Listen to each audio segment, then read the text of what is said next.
కంటే ఇప్పుడు చాలా బాగుంది. అయితే జనం అయితే కొంచెం తక్కువేమో అనుకుంటున్నాం. అంటే రేపు ఏమైనా ఇంకా బాగా ఫ్లోటింగ్ ఉండొచ్చు.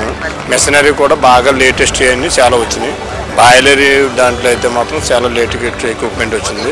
అదే లేదు దాంట్లో ఆటోమేటిక్ ఫీడింగ్ కానీ ఈజీసీ సిస్టమ్ కానీ స్టాల్ 3లో ఉన్నాయి కానీ ఫీడ్ ప్లాంట్లు కానీ చాలా కంఫర్టబుల్గా ఉన్నాయి. అందరికీ చూడదగ్గగా ఉన్నాయి. స్టాల్స్ మెడికల్ దానితో సంబంధించి పోల్చుకుంటే ఫీడ్ దాని అయితే బాగా అడ్వర్టైజ్మెంట్ బాగా జరిగింది. జనం కూడా వాళ్ళ మీద రేపు ఏమైనా పెరుగుతారేమో అనుకున్నాం. ఇక్కడ ఆటోమేషన్ కావచ్చు అండ్ అలాగే ఫీడ్ విషయంలో కావచ్చు ఇంకా చాలా స్టాల్స్ ఉన్నాయి. సో అట్రాక్టివ్గా ఎన్ని స్టాల్స్ అనిపించాయి? అది పౌల్ట్రీ ఫామ్కి ఖచ్చితంగా యూజ్ఫుల్గా ఉంటాయి అంటారా? 4-5 అయితే బాగా పౌల్ట్రీ దాకా ఉన్నాయి. విజయరాజన్ కానీ డొమాల్ కంపెనీ ఒకటి కానీ గార్టెక్ వాళ్ళు కానీ ఇవన్నీ కూడా ఎక్విప్మెంట్ చాలా లేటెస్ట్. బాయిలర్లో అయితే చాలా యూజ్ఫుల్గా. అలాగే ఈ ఫీడ్ ప్లాంట్లు ఉన్నాయి కదా 4-5 కంపెనీలు మంచి కంపెనీలు వచ్చినాయి. అందులో పాతప్పుడున్న విమలా ఫీడ్ ఒకటి బాగుంది.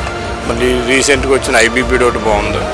మేము కన్సల్టెంట్ మేము మార్కెట్లోనూ మా తణుకు మార్కెట్లో కొంచెం అనాలిసిస్ కాబట్టి విమలా ఫీడ్ ఒకటి బాగా అప్రోచ్ అవుతుంది. ఆ స్టాల్ని బట్టి అడ్వర్టైజ్మెంట్ కూడా చాలా బాగా చేస్తున్నాం. బాగుంది. Thank you. Okay, thank you.